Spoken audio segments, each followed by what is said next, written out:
Good afternoon, little brother. Good afternoon, big brother. We are the Steinmetz brothers, and this is the Pseudo Scholars podcast, where we believe that science isn't just for scientists. We think that science is for anyone with integrity who honestly wants to know more about the world. So each week, we grapple with reality by challenging the stuff that we think we know about. Yeah, we challenge things like what are the biases that we have in our own ways of thinking, or ask questions about what's the future of currency, or questions like what the heck is Trump doing over in Saudi Arabia, and is it a positive or negative thing for the global political climate? These are the kinds of questions and topics we want to wrestle with, everything that's of interest to us, and then hopefully we'll walk away from these sessions more stimulated, informed, and inspired. Last 2 weeks, we've been in a cognitive bias or session that's been really dealing with neurology and what it really means to potentially think well and think poorly. And that's been intense, Cade. It was a pretty tough session, a lot of research. So let's take a week off a bit in the sense that we're going to do a beer banter episode this week. It's a chance for us to share a beer virtually and talk about stuff that's of interest, but no research, total improv. Sounds good. Here's to that. Cheers, brother. Well, Cade, this is episode 10. We have very few listeners, very few followers. Shout out to our brother-in-law, Austin, who's about our only religious follower. Why are we even doing this? I'm not sure. I think we both said when we started this thing we didn't care about people listening, but then recording it, putting it on YouTube and iTunes just seems a little bit silly now. But the 7 degrees of separation, we reach a few faithful followers, maybe 5 or 6, and we might impact 50 people before this is all said and done. So 10 years from now. Hey, I gotta say, I like doing it. I think we should keep going, not because of the followership, but because I'm learning a lot. Yeah, no, I think it's a lot of fun. It's a lot of work. I know that people that do listen to it might not always see that there's a lot of work that goes into it based on how well we present the content.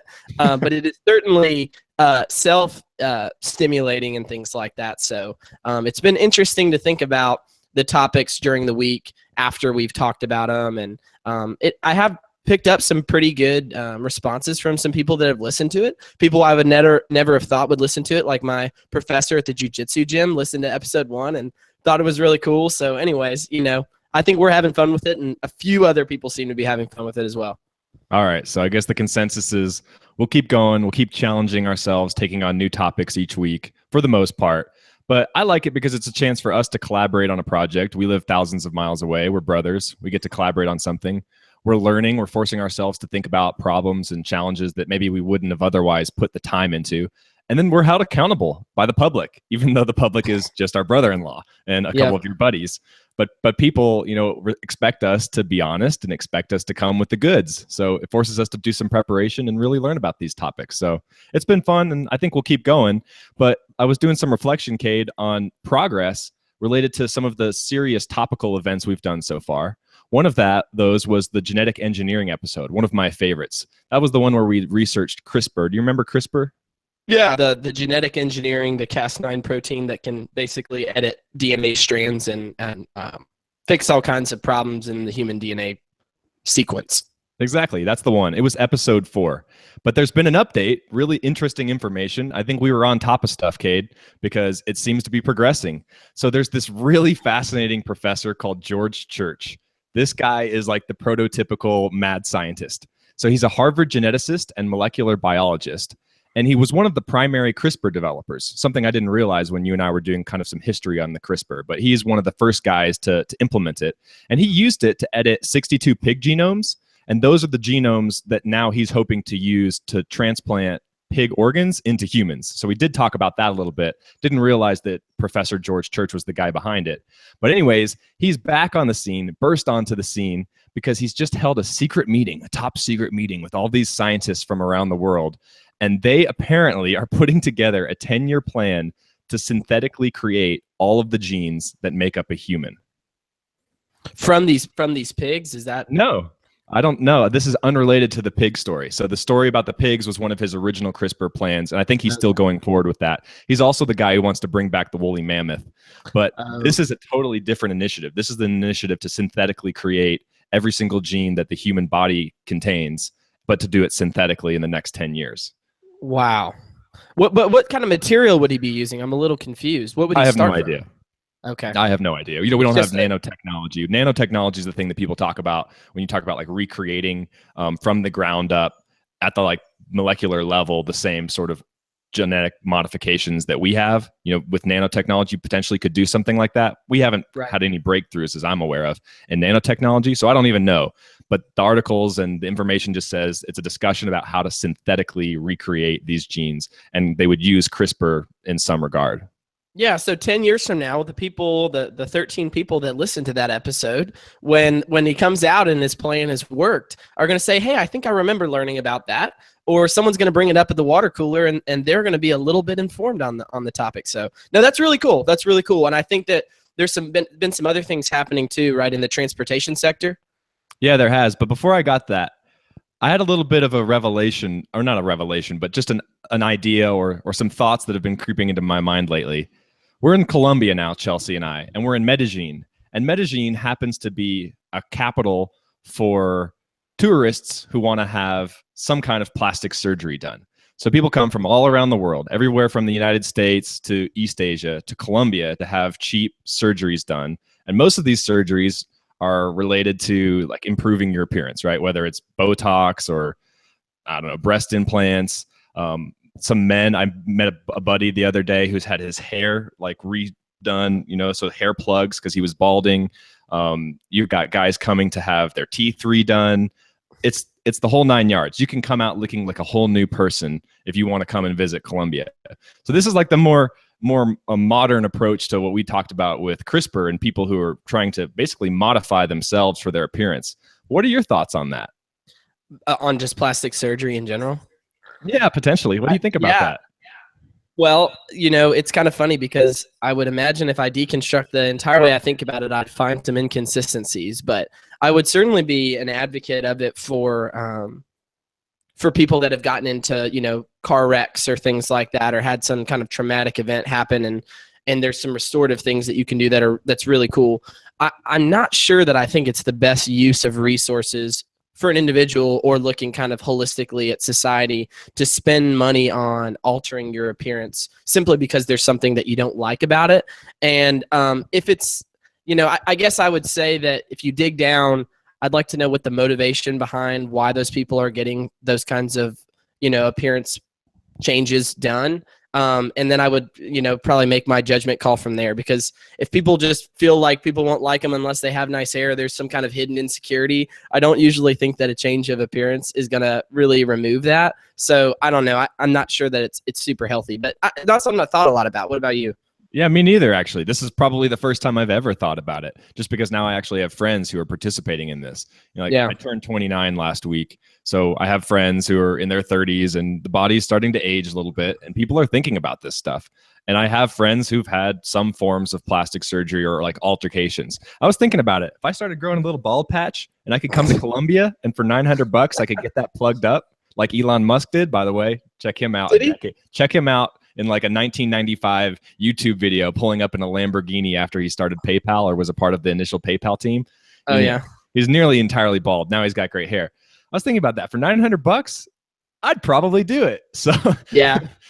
I don't know. It's just the first time I ever thought about this, like modifying the human body externally. I'd never thought about it before. I wonder where LeBron James got his hair plugs done, because he used to look really bad too. But he's had it done for sure. And he's really only improved moderately. But I heard a really hilarious joke when people started talking about the greatest comeback in NBA history, and a lot of people think, oh, that's got to be Cleveland against Golden State last year, 3-1. But they were really talking about LeBron's hairline that made that comeback. It was a good comeback, and he looks a lot better.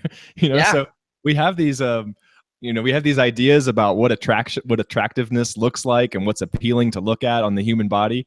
And I guess I'm not surprised, though, that people want to modify themselves to get in line with those standards to be more attractive to other people. It gives them self-confidence, I suppose.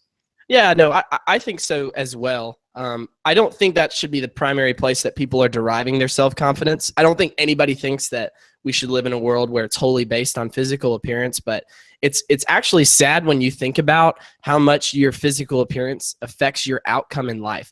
And when you kind of get really specific about the links of events, I mean, when you're a little bit of a funny looking kid, and I think we all were, at least at some point in our lives, and you're a little kid in class, you walk into second grade, people really want to be around attractive people. That's kind of a fact. That's proven.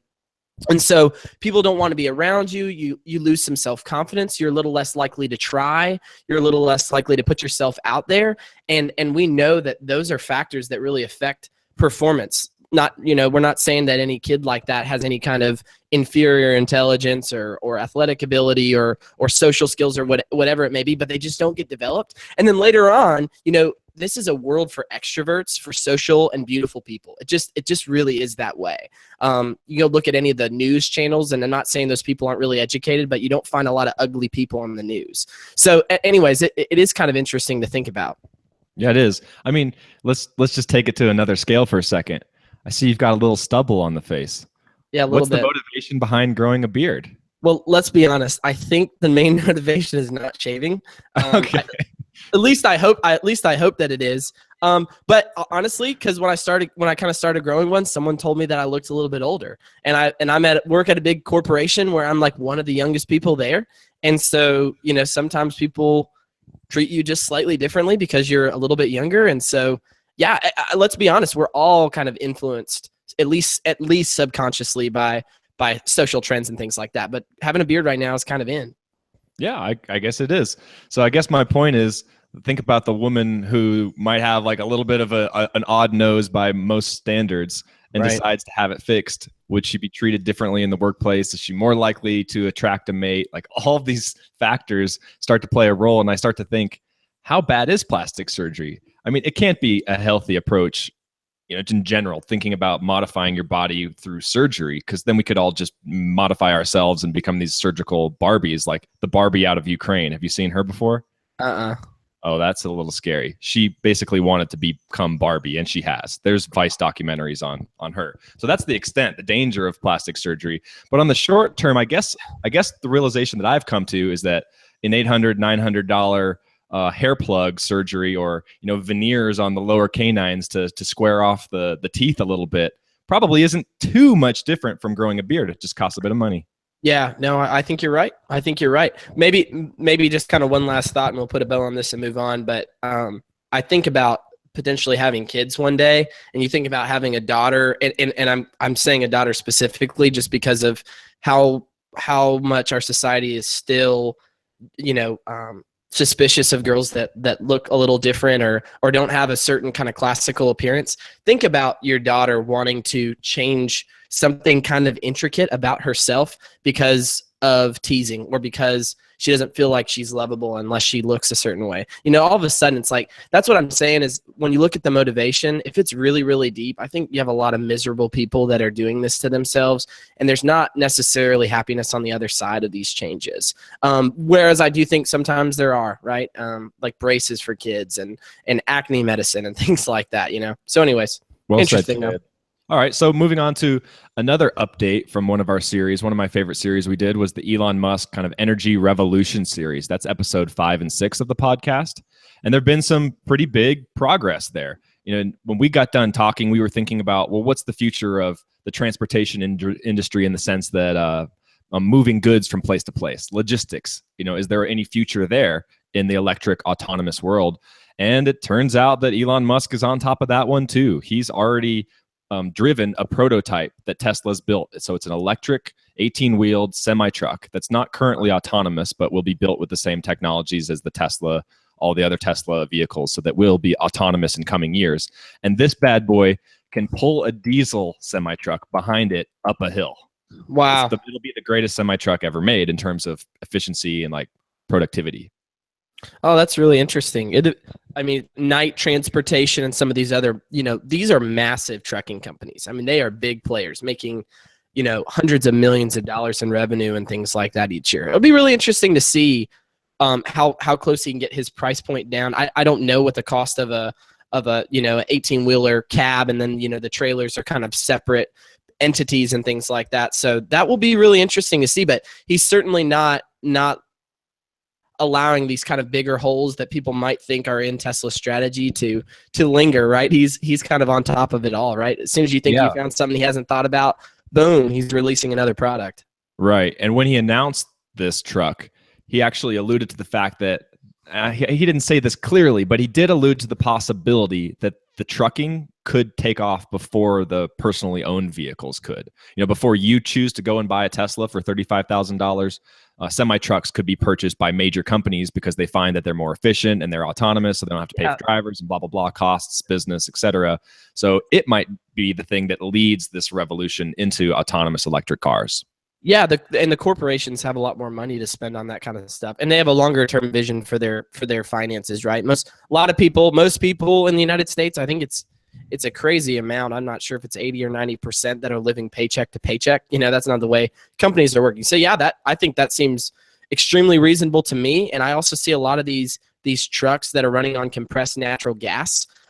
So there's a lot of interesting things going on in the energy industry. And I'm just now thinking about this, but I want to propose that, each year if we do this thing for over a year and we come up on these other episodes, we need to do secondary dives and do updates, right? Where are we at? What did we talk about last in a little recap of what you and I both predicted in terms of timeline, and see how that's changing. I think that could be interesting. Oh, we did make some bold predictions. So we will hold ourselves accountable to those predictions. And I promise we won't always talk about Elon Musk and transportation, but there are a couple other really awesome updates from Tesla. And these are going to be things that impact all of us, I suppose. I mean, I know if I was buying a home right now in the United States, I would be considering getting the solar panel roofs that Tesla just announced. So their new solar panel roofs are constructed to look just like tile. I've driven down the countryside in the Netherlands, and you see everybody has solar panels on their roofs, but they're these giant glass monstrosities. Everybody's probably seen them before. They're not attractive. They're quite expensive to make. They're big and they're bulky. So Tesla's solar-powered company, which is just down the road from my old office in Silicon Valley, has announced these new roofing tiles. And it seems like every fourth tile is built with a solar panel, but the rest of them are not. But it could do some pretty significant damage on the scene, in the sense that we'd no longer need outside electricity, or outside energy outside of just the standard electricity that's produced by collecting solar and then transferring that into various other systems throughout the house.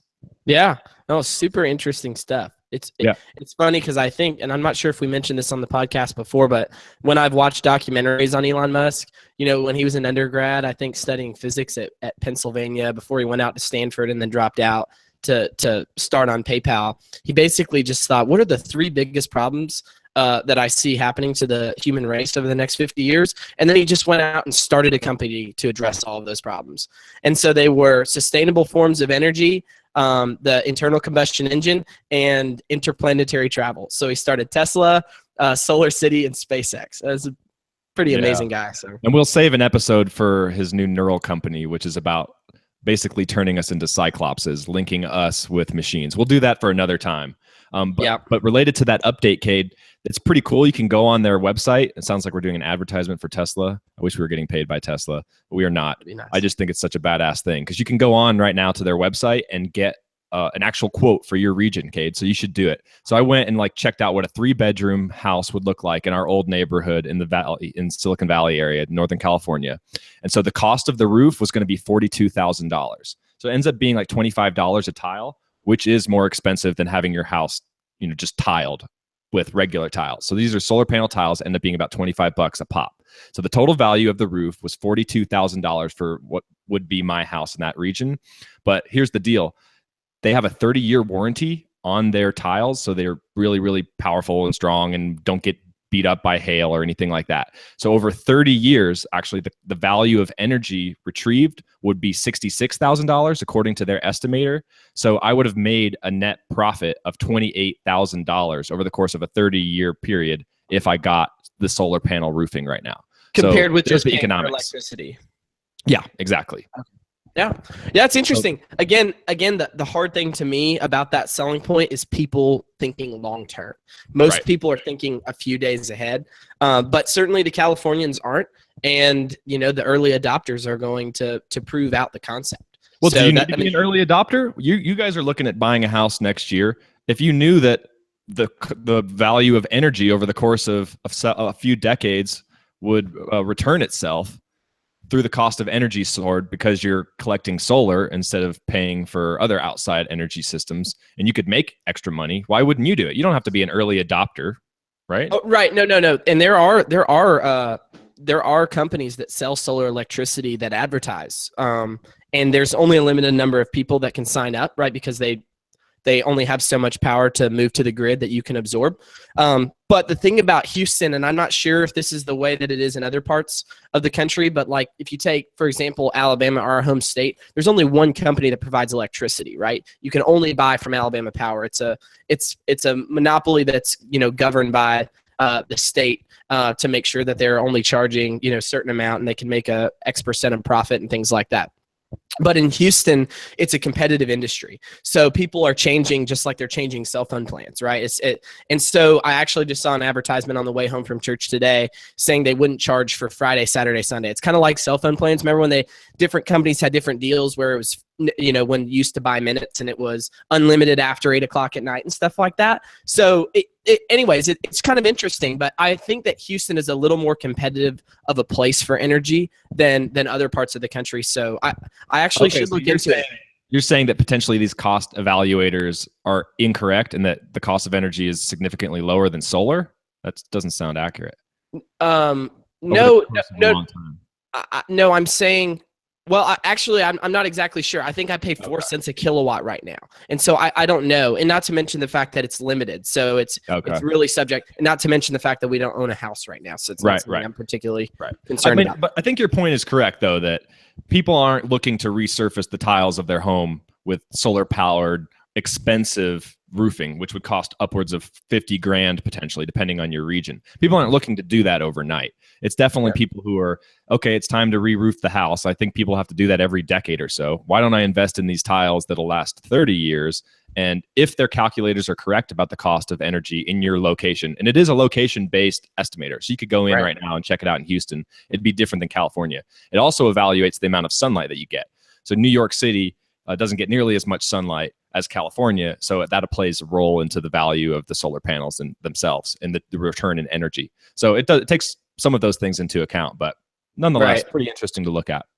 Yeah, no, it is. And I think a lot of it will depend on how much subsidies the government is giving to some of these renewable companies and things like that. So a place like California, I would expect solar power to be cheaper, right? Yeah, things like that. Versus a place like Houston that isn't the most progressive when it comes to forms of energy because of the oil and gas sector. So I don't know that. All that to say, my assumption is that it's not substantially cheaper, and it's why you're not seeing a ton of people move to it. But you know, weather conditions, there's lots of things that contribute to that. So okay, but you said something about energy, and you mentioned Texas. So I can't help but have my mind trickle to Donald J's current travel systems.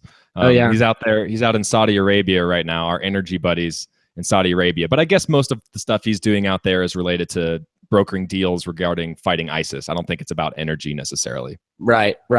Yeah, no, I've seen the clips. I think I saw a news article headline that said that he gave a compliment to the president of Saudi Arabia on his shoes that he was wearing or something like that.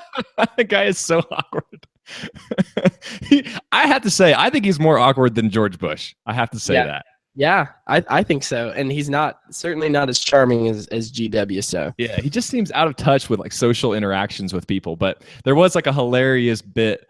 Somebody retweeted one of his tweets from the campaign talking about how the Saudis are like sponsored 9/11 and these guys are the enemy. And like it showed his tweet from 6 months ago during the campaign talking badly about the Saudis, and of course his tweet from 2 days ago saying that the prince was a wonderful man and we're gonna have a great long relationship ahead.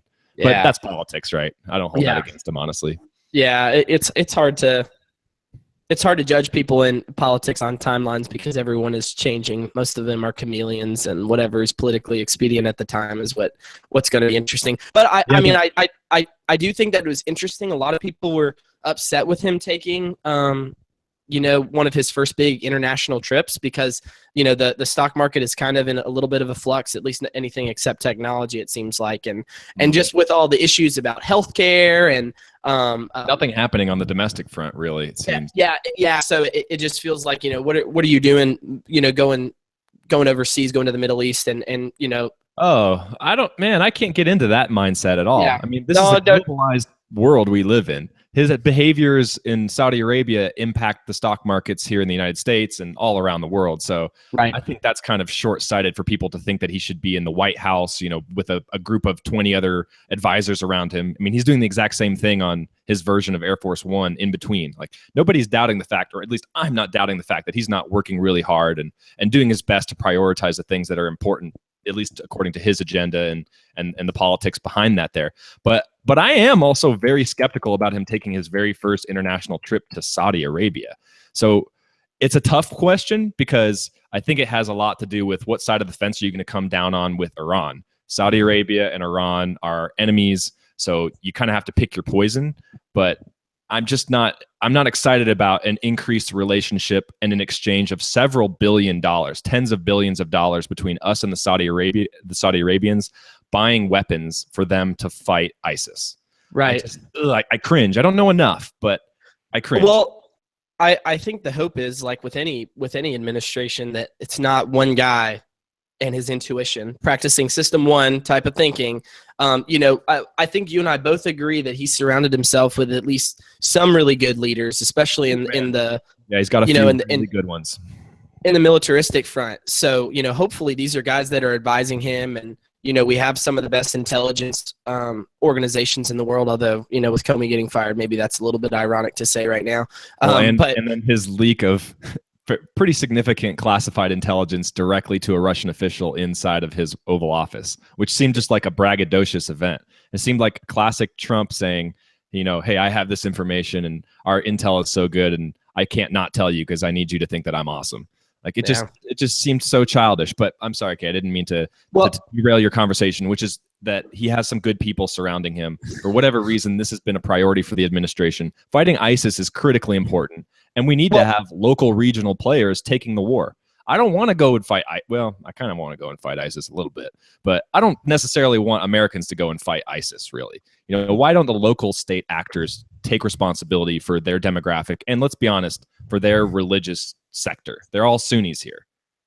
Right. No, I agree. I think most Americans agree. And this is something that Donald, whether or not it's right or wrong, had a stronger presence about his agenda when he was running for office than a lot of other candidates, as he came out really strong on ISIS. And for whatever reason, people believed him, but that was a big deal in this upcoming election. And so kind of more tip-tap-toeing around with our strategy in the Middle East, and with Obama really just not talking about it the last few years of his presidency. He was concerned with other things, which I'm not saying is right or wrong, but it does seem like there needs to be a specific strategy, a real plan developed, and that's what I'm hoping that Secretary of Defense is focused on. Yeah, sure. Okay, so while we're on the international front, we got to talk about Russia a little bit, because you're right that Obama didn't pay too much attention to the Middle East outside of his harrowing drone strikes, which everybody's quite critical of him on now. But he didn't pay a ton of attention to activities in the Middle East, at least not financially. It didn't seem that he was investing a lot of energy, American energy, to fighting ISIS, whereas Trump is. And then the other big thing is this relationship with Russia. This is the thing that's the scariest of all. If he actually was coerced or connected to Russia prior to the elections, I mean, obviously this is the thing that everybody's talking about. It's pretty dangerous behavior, but maybe just from a foreign policy standpoint, it's worth analyzing the fact that it seems that Donald Trump does quite like the Russian way of business. For the last 10 years, he's done a lot of business in that part of the world, in Azerbaijan and Russia. He seems to have an admiration for Vladimir Putin and perhaps wants to build more of an ally than an enemy out of Russia, which might not be a terrible thing. I have to say, initially, my thoughts are that it is, but what do you say? Well, that's a really good point, because obviously I'm not extremely well read on Russia and Vladimir Putin. I do know he used to be a member of the KGB, and Russia is pretty skeptical of a lot of their dealings with some of those Eastern European countries that they've had a heavy military presence in and things like that. Right. I agree. I think this is about savvy, right? Because I mean, when you think about it, globally, everyone is so diverse. Religions are diverse. Worldviews are diverse. Economies are diverse. Everyone's out for their own interests, right? That's just a fact of the matter. So I really hope that we are employing our best leaders to kind of tactically develop those relationships. I mean, I think we've had dealings, the U.S. has had dealings with guys that don't have the purest hearts and aren't just these philanthropic, but maybe it's expedient for our own relationship and our own presence in the world. So, I'm not exactly sure on where I stand on how, getting in bed with the Russians may or may not be a very good thing for us to do, depending upon what kind of influence we might be able to wield. I don't know. Right. I mean, the most important actor in the world besides the United States today is the Chinese. Nobody would doubt that. A world economy that's grown faster than ours for the last decade or so, and a country that we don't necessarily have a lot of political alignment with in terms of the vision for the world. And so maybe it makes sense to have a relationship with their next door neighbors. Typically, the Chinese and the Russians have been buddies, but maybe we swoop in and steal the Russians as our new buddies. It seems dramatically different than anything we've done in American history over the last 50 to 70 years with the Cold War era and such. But I can't say that it wouldn't be beneficial if a war came to with the Chinese or something crazy like that. But nonetheless, I think we'll touch this issue another time, Cade, because I don't think it's going anywhere. Now we've got a couple special investigations into Donald Trump. So once the information comes out, if more evidence comes out, we'll discuss it at the time. But for now, it's mostly hearsay, and it's hard to jump to conclusions, I'd say. Yeah, and just to end it, let's hope that we have lots of really, really smart political thinkers that are practicing game theory and thinking about how our actions are going to affect other people's actions, and realizing that we're not an island, and that our decisions affect everybody else in the world, either directly or indirectly, and there's ours as well. So it's a global economy. A lot of different sectors have different strengths, and we need some kind of cooperation to continue to progress. So anyways. Yeah. And the role of American dominance in the world hasn't let up as far as I can see. And I've lived outside of the country for a year and some change now, and every single country I go to across all the continents, it's the same, Cade. Everybody is talking about it. Some are favorable, some are unfavorable about Donald Trump, but what you can guarantee is that everyone's talking about it because it touches everyone's lives. Right. Outside of the United States as well. So I'm with you. I hope we have rational thinkers. Yeah. What else is on your mind today, Cade? We're just beer bantering around. What's on your mind? Yeah. So just some things that are kind of going on in my household. My buddy Trey and I are getting ready to launch our first product on Amazon, which obviously, you had a big influence on that, being that that's your background in the business that you're currently engaged in. So we've got these kind of solar pathway lights. Whoa, hold on. You're going to tell everybody your product right away? Yeah, absolutely. I could just give you some insight. That's not best practice, huh? People in the Amazon seller world are very, very picky, and they do not like to share their data. But I think it's a bunch of crap. We're in the manufacturing process. I can't go back at this point, regardless. So I'm going to beat them.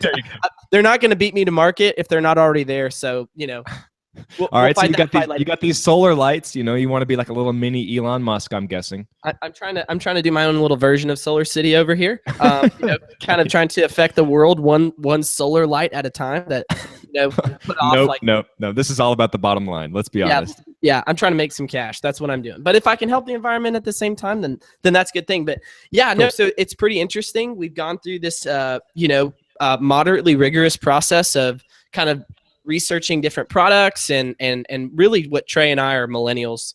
And I know we're going to do a whole separate podcast on kind of generational differences, but something that is true of millennials because of the age of technology that we grew up in.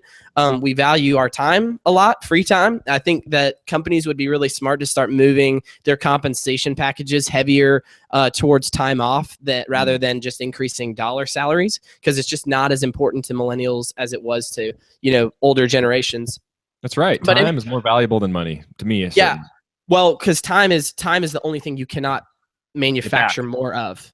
Yep, you cannot manufacture more of. I was actually talking about this with some coworkers. We were at lunch and we were talking about what time is, and if time is real, and what the nature of time is. And the only thing that we really could agree on is that every second that passes it's almost like death.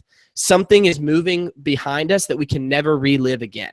And it's so important. But anyways, you guys are some nerds. Yeah, we get into it a little bit. I got a sci-fi nerd buddy who's kind of like you, so nice. he likes kind of.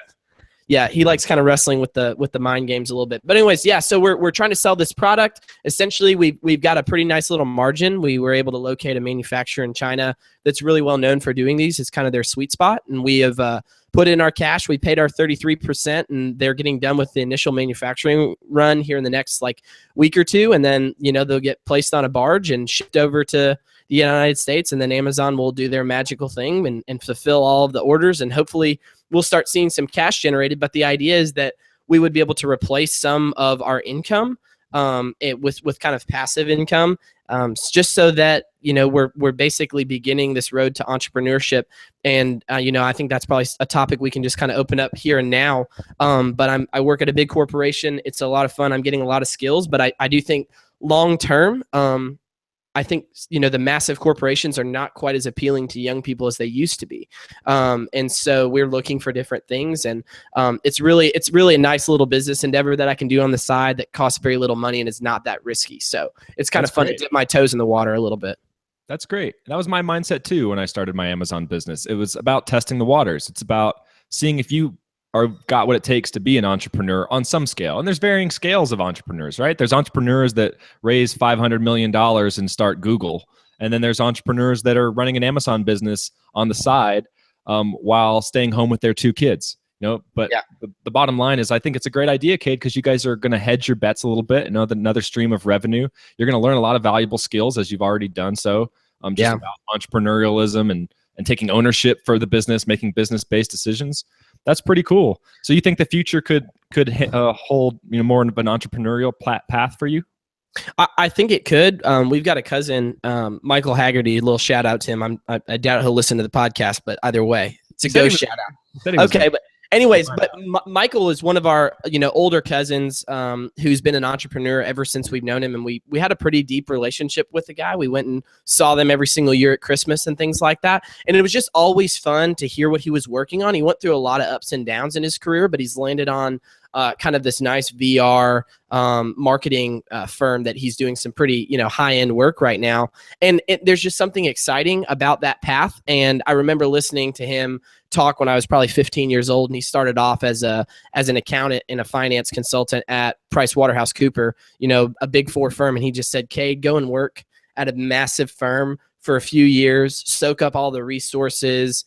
Look at how you scale business. Look at what a world-class organization does on an operations, day-to-day, interaction, and then put all those tools in your tool belt and wait for an idea.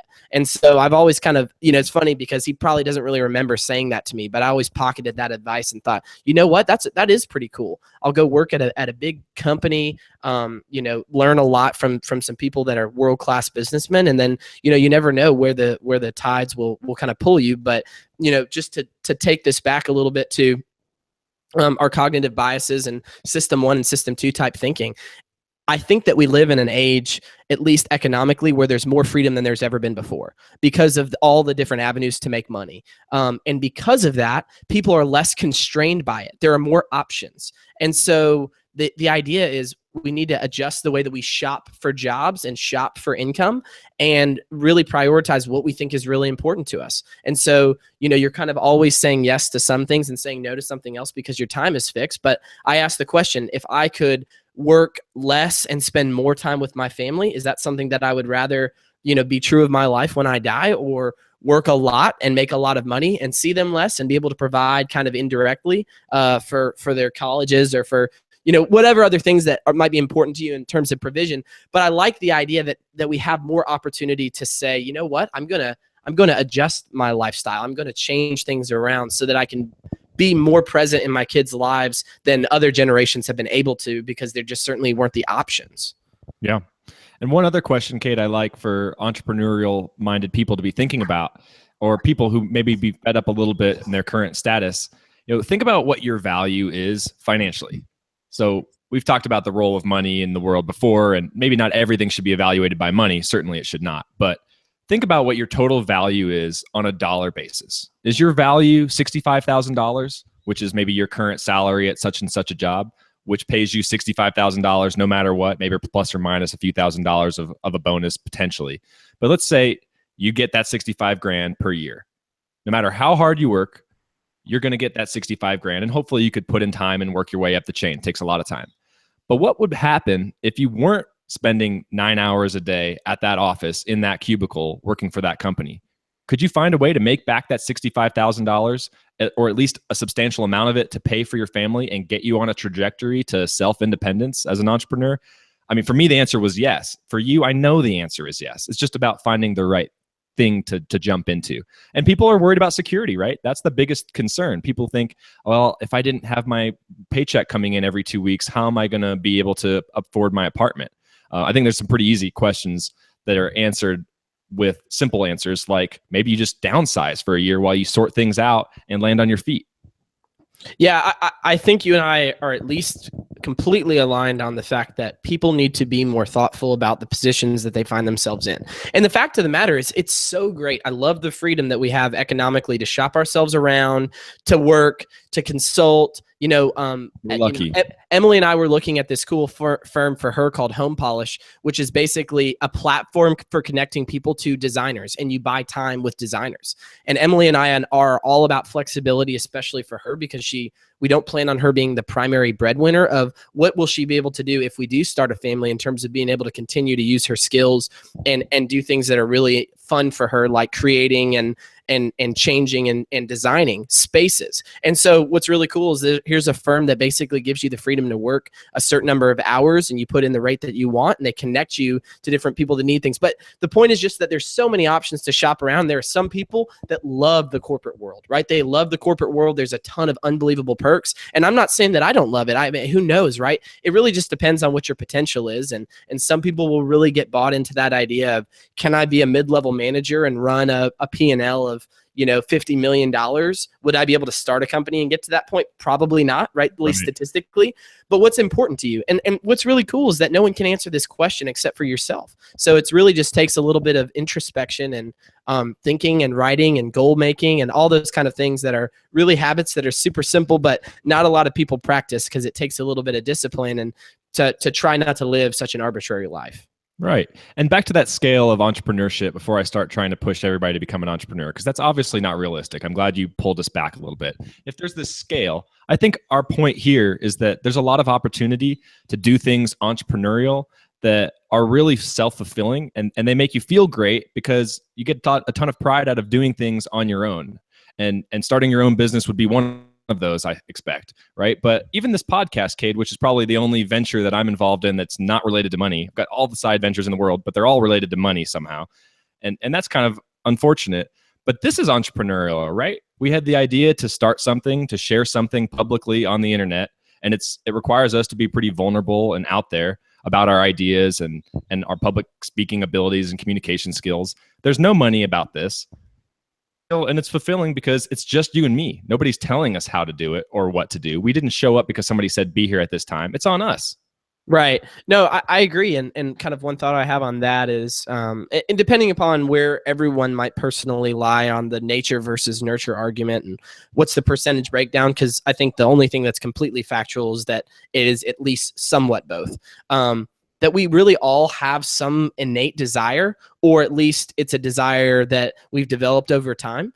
And what I always talk about, talk to people that are my age or even the ones that are a little bit younger that I get to, give some kind of life advice to at 24 years old. There's not a lot of options for that. But if I can try to find that intersection between gifting and passion, that's what I always talk about, because I'm always thinking about the curves from my economics background, right? And if I can find that intersection between gifting, what I'm naturally good at, and things that I'm really, really excited about, because normally those are going to be related to each other. If you can kind of find that sweet spot, I think those are the people that wake up and feel really, really excited about their jobs. And for whatever reason, my word picture is kind of always thinking about, I want some, if you were watching Michelangelo paint, what would it look like? A guy that was super passionate about art and, one of the most brilliant artists of all time. And he was also uniquely gifted at it, right? And we can't. And so if you can go and create, the Sistine Chapel or David or whatever, that's what I think about in terms of our work. Go and create something that you're uniquely gifted in and that you're super passionate about. And I think the closer we get to that intersection, the more fulfilled we probably feel in our work lives. Yeah. There's a really cool commencement address from an author called Neil Gaiman, who's one of my favorites. And I forget what school he was speaking at, but the title of it is called Make Good Art. And Oh yeah. his message to people is to go out and make good art. Find what it is that you do well, that's fulfilling for you, that you're uniquely qualified in some way, and go and make beautiful art, not to be focused on the financial side of things. And for us, it might be a podcast. For others, it might be an Amazon business. And then for some, it's painting the Sistine Chapel. Right. Yeah. No, I agree. And I think Martin Luther King is the one that used to, he had the quote of about working. And he basically just says, if you're going to sweep the streets, be the best street sweeper that there's ever been. Sweep the streets so well that when people walk by, they have to put up a sign saying, here lies the street of the greatest street sweeper that has ever lived. Yeah, it's really, I mean, it's so cool. Actually, it's kind of a tongue twister trying to say it 3 times fast, but it really is cool that everybody's work, when you think about it, the work that people are doing in the world, it has purpose. It has dignity. It has value it has to be by nature beyond their own personal value. Otherwise, it really wouldn't be work. There would be no way to get compensated unless other people thought that it was valuable. So the people that, I mean, I try to make a practice of it at our office, but the people that clean the bathrooms and refill the coffee stations, I try to thank them, because you think about it, you walk into the gym, there's no towels. How are you supposed to take a shower without any towels? There are people that are doing work. So whatever work that you're doing right now, I would just say do it as well as you possibly can.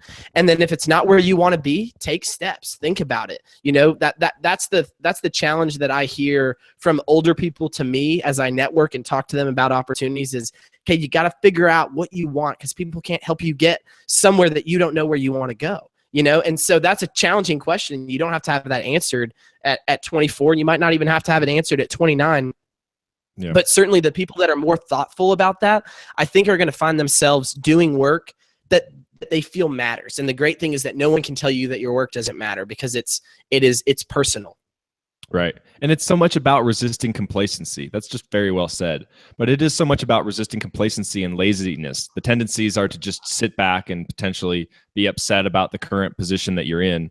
But those that are thoughtful about the steps that they're taking, and it's strategic in a sense, but to be thinking forward is really beneficial, because it's just more likely that you're going to obtain what it is that you want to get at the end state if you're thinking about how to get there. And if you don't think about how to get there and you just wish and dream that you would get there, you don't end up getting there. Right. Yeah, no.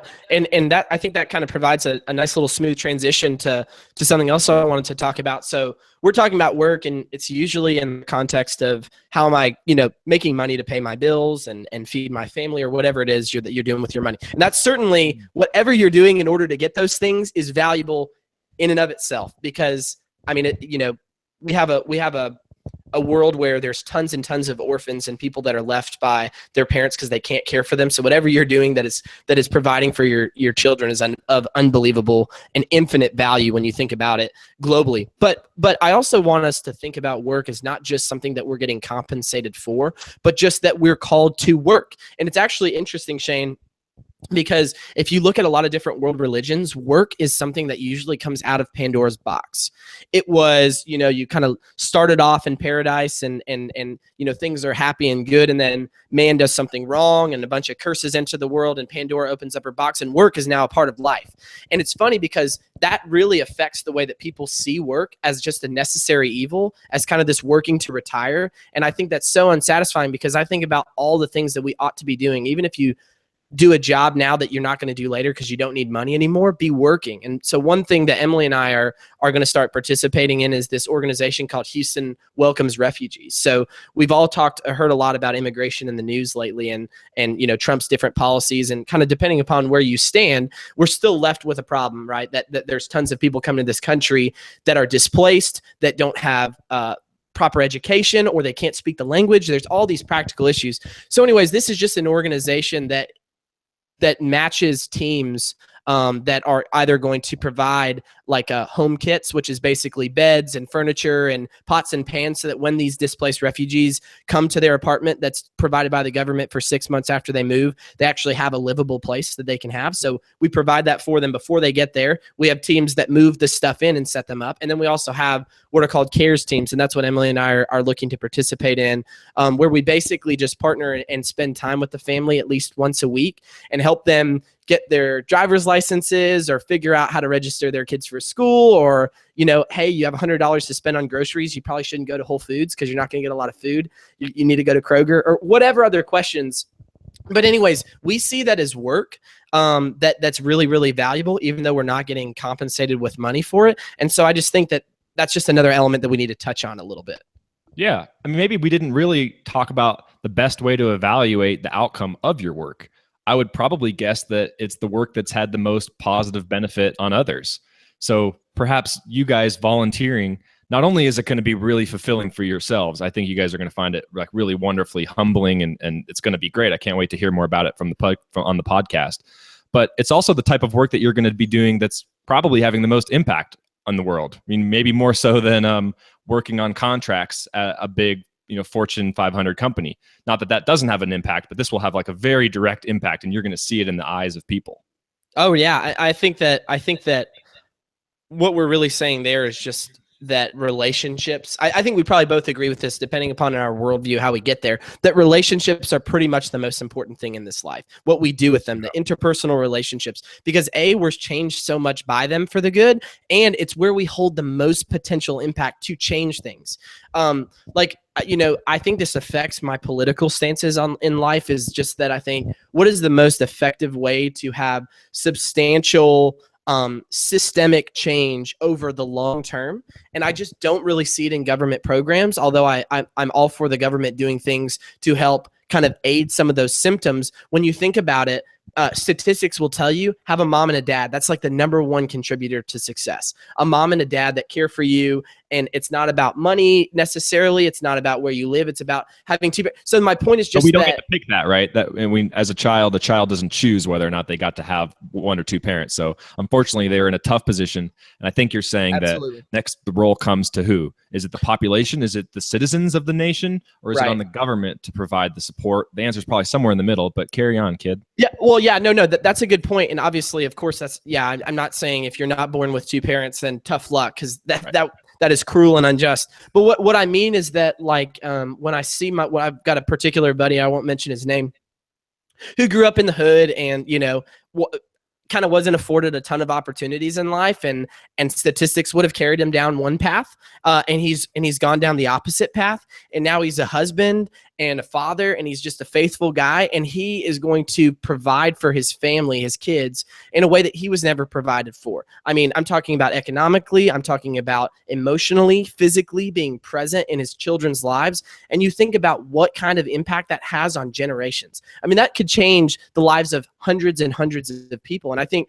you and I can both see that just in a very shallow way, at least just economically, having a grandfather that made wise decisions has had an unbelievable impact on now like 40 people, his kids and their kids, and now their kids' kids. He's getting down to several different generations that just because of one person's wise decisions, it's had this ripple effect, and that's through relationships. And so it's pretty humbling to think about the impact, the potential energy that's just stored up in those relationships that's waiting to break through because you're engaging and pouring into and living, deep connected lives with other people. That's cool. So I'm assuming without knowing who your buddy is, I don't know who you're referencing, but I'm assuming he came from some kind of cycle of poverty. I don't know if it was generational or if he came from the first generation. Okay. Presumably it was a cycle of poverty and these generational challenges that are really, really hard to fix. And it doesn't seem, I have to agree with you, looking at statistics, because that's what we do here. This is what we care about, the science of it. We don't care about the emotional side of it. I don't care about left or right.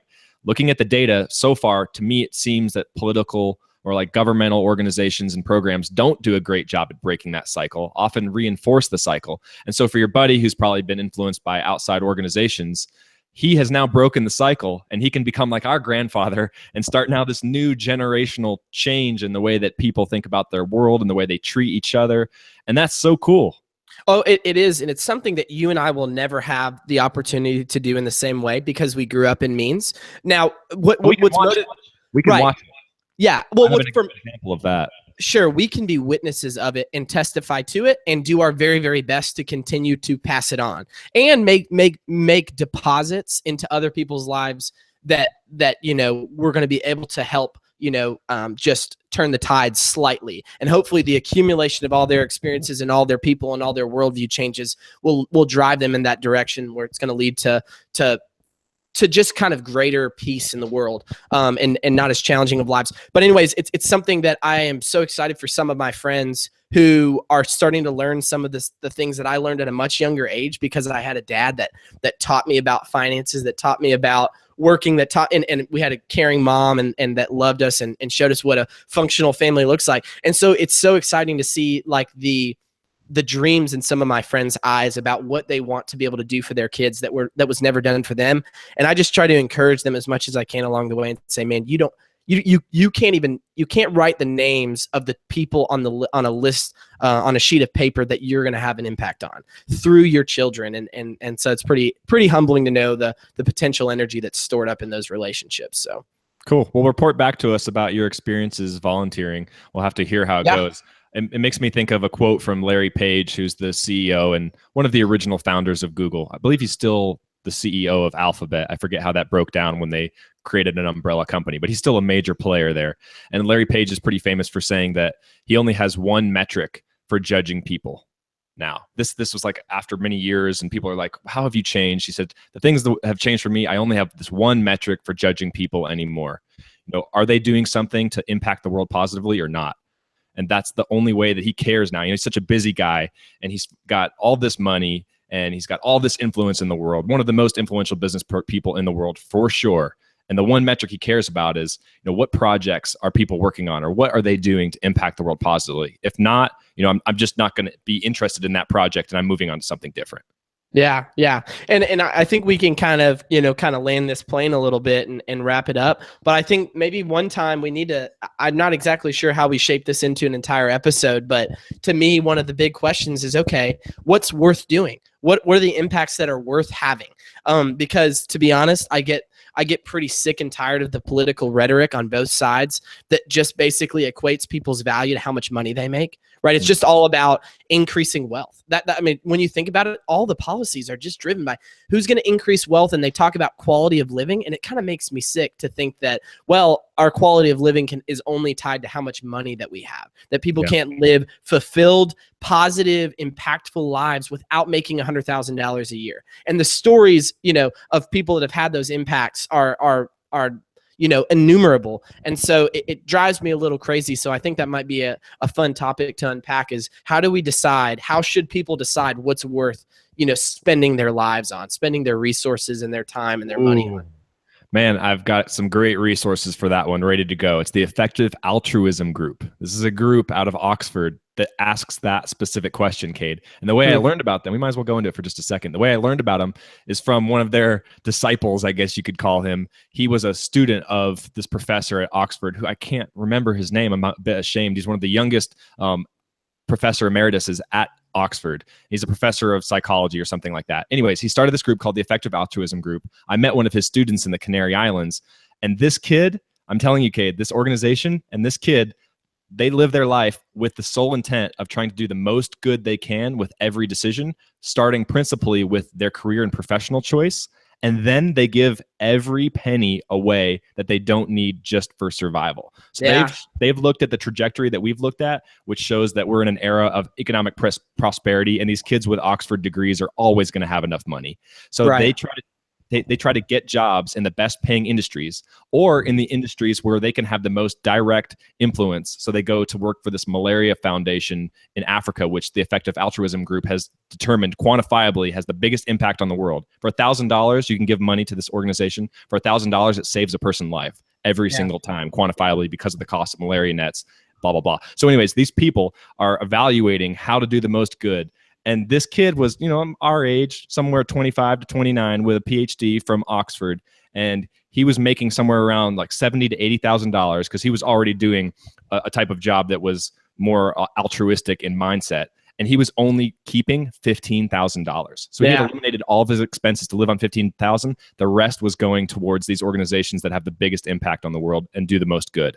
Okay, let's press pause on this, because I'm getting excited, and I see the wheels turning in your head too. Because Shane and I are both going to address this and approach this kind of question from totally different worldviews. Right. Absolutely 100% different. And I think we'll see some intersections of similarities in motivation and outcome. We'll see some sections of similarities in just outcomes, and we'll probably see some differences in motivation in terms of how we approach that. So I think that will be really stimulating for everyone to hear how two brothers that have different worldviews approach this same kind of topic. So okay, we'll do that. All right, so before we land the plane, to use your words, we got to talk a little sports. Oh, yeah. We got the NBA playoffs going on, and it sure looks like it's going to be a battle of the giants again. Okay, well, I'm going to say this here and now. If LeBron James beats the Golden State Warriors, we are dedicating an entire episode for me to monologue about how he is now surpassed Michael Jordan as the greatest, most iconic athlete in major sports history. So, I mean, basketball, baseball, football. I'm throwing him into that. Yeah, so major U.S. sports history, I should say, right? So basketball, baseball, football, the three biggest revenue generating, organizations inside the United States, because I think that we're on the precipice of seeing that happen if he beats them. And let me say, as terrible as the NBA playoffs have been, both teams have swept. Both teams have swept the entire time. They haven't lost a freaking game. It's the Warriors lost one game, I think. Who'd they lose to? They lost in the first round, I think. I'm pretty sure they lost one game, but anyways, we'll validate. Sorry. Anyways, I'm sorry. I shouldn't have interrupted you. Sorry. No. So, okay, maybe so. Yeah, I might have forgot that. Well, I know Cleveland swept, and I think they did. So let's say Golden State has only lost one game. So it's been the least competitive playoffs, statistically in NBA history. But oh my goodness, we are gearing up for, I think, what could be an all-time finals, because Cleveland, who lost a lot of regular season games because they tank in the regular season because LeBron's resting, gearing up for the playoffs. LeBron is in a zone that very few people have ever been in, and Golden State has mollywopped a team that won 61 games. I just can't imagine. It's like it's the immovable, objects, meeting the unstoppable force. Something has got to give. That's going to be good. You're right. LeBron has seemed to have a bit of a fire lit under him since he didn't even qualify as a finalist in the NBA Finals. So you're saying he's going to be the best as an NBA MVP. So you're saying he's going to be the best player of all time in American sports history if he wins this championship, because essentially the team is on his back. Everybody knows he's the franchise leader, but he wasn't even an MVP candidate this year. But obviously it's going to be historical. Okay, so we'll do this then. We'll do the deal. You get some airtime to give your monologue about how LeBron James is so great. But if they lose, what are the consequences? I think you should have to dye your hair pink or something. Yeah, I'm not willing to do anything that way like that, because I think Golden State is unbelievable, and I think they got a really good chance to beat them.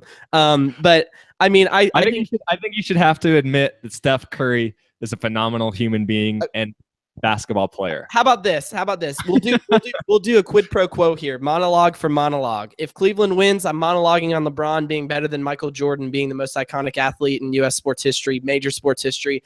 And if they lose, then I'll do a monologue, as painful as it'll be, about the things that I like about Steph Curry. Oh my God. All right, we'll find something along the middle of rounds, but we'll give you the airtime for the LBJ stunt if they win. We still got a little ways to go. The series hasn't started. Hey, one other sports topic that's pretty cool. Did you hear that Conor McGregor has officially signed to fight Floyd Mayweather, but now the Floyd side of the deal has to get done? Oh, no, I didn't. McGregor, the UFC fighter, for people who don't know, has tried to transition to boxing. He wants the big payday. I don't know what the money's like. I don't think it's been advertised yet, but it's got to be more than $50 million for a single fight. And it's going to be a boxing fight. And it would happen late this fall, probably. And it could be the biggest fight, at least in our lifetimes. So it'll be bigger than even some of the big heavyweight fights from a decade or two ago. Yeah, it would be. I think it would be on par in terms of the kind of the Thrilla and Manila type of, Ali versus Frazier and things like that. I'm not sure it'll be quite as good of a fight. I don't honestly, think it will be. We can talk about that another time. I didn't know that Conor had signed that side, but I think the money's got to even be more than that, Shane, because Floyd, what he was making for each pay-per-view fight, that guy's not about to come out unless he's going to make an absurd amount of money so that he can put it all in cash in a backpack and wear it on ESPN and basically talk about how much money he has in his backpack. Doesn't he carry $1 million in a backpack? Yeah, he is I'm pretty sure absolutely. he carries $1 million US in cash in his backpack while his money team walks around him. All these giant, like 400-pound guys that he hires to No, it's crazy. And then the last thing that's crazy shocking that it's a highlight I've never seen before. There was a big boxing match yesterday. I can't remember the name of the two guys, but the guy basically took a shot on the guy after the bell had already rung, and he knocked a guy out. And then they hugged and like he apologized because let's be honest. When you're fighting another person, you're not always really concerned about a bell and stopping immediately because if that guy's throwing a fist to your face, you're probably going to keep fighting. Yeah. But anyways, then the guy's uncle walks in and just punches the guy full out, no glove on, and just knocks his jaw so hard. I mean, direct, complete punch in slow motion. It's on ESPN. And I didn't hear people are saying he could be jailed for assault because he just walked up and just straight punched the guy right in the face. I mean, there was no glancing blow in this. He absolutely dropped him. Okay, so first of all, that uncle's a badass, kind of.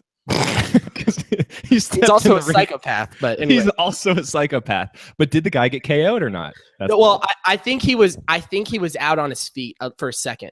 Dang. because he was up against the corner, and luckily the trainer was able to kind of push the guy after he threw the second shot, and it just punched him in the chest, which it still looks like it probably would have hurt. But I mean, he hit the guy's jaw and he was slack-jawed for a second. I mean, he was starry-eyed. He didn't even throw a punch back. That's how hard the guy got hit. So he didn't drop, but I think he might have been out on his feet at least for a second or two. What a lunatic. Yeah, it's crazy. I mean, it's on ESPN, and I was like, what? This looks like something off, a Street Fight. World Star Hip Hop. Yeah. Which I love. World Star. I love those street fights. If you don't doubt that the human race is a jacked up struck, just go watch World Star and it will affect you deeply. But anyways, all right, kid, I'm gonna do something different. I'm going to a Colombian like Premier League match, like their Division I match to watch the Medellin team play. So go check out some Latin American soccer. It's crazy. The fans are insane. We have to be careful. It's a little rough and tumble over there. You guys don't root too hard for either side, just in case. I'm gonna wear a white T-shirt, stay neutral. Yeah. Look like tourists, big time. Yeah, we're gringos no matter what we do. There's no avoiding that. Yeah. All right, kid. Any parting shots? Nope.